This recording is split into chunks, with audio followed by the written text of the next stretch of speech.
त्याकरता आपण घेतलेले 2 मॅगीचे पुडे, आणखी आपण कांदा बारीक कापून घेतलेला आहे, आणखी टमाटर आपण बारीक कापून घेतलेला आहे, आणखी त्यासोबत आपण घेतली शेजवान चटणी, आणखी इमली चटणी, आणखी टोमॅटो केचप। आपण एक पॅन घेऊया, त्यामध्ये आपण पाणी टाकून घेऊया, आणखी त्यामध्ये टाकून घेऊया आपण थोडंसं तेल, मॅगी टाकून घेऊया, आणखी तिला छान उकळून घेऊया।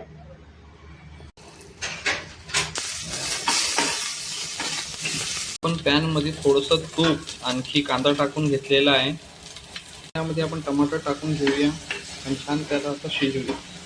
आपली मॅगी शिजून अशी रेडी आहे।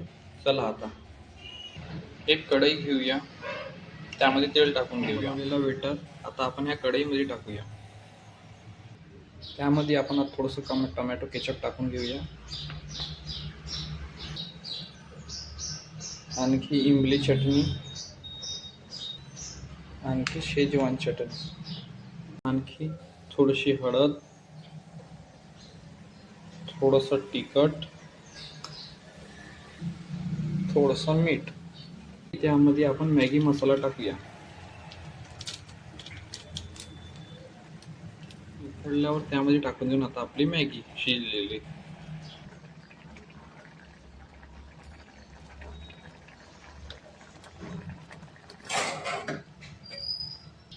आणि छान असं आपण चम्मच देऊया।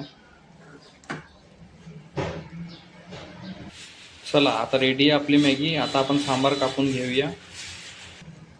आता आपण गॅस बंद करून देऊया आणि वरून सांबार टाकू।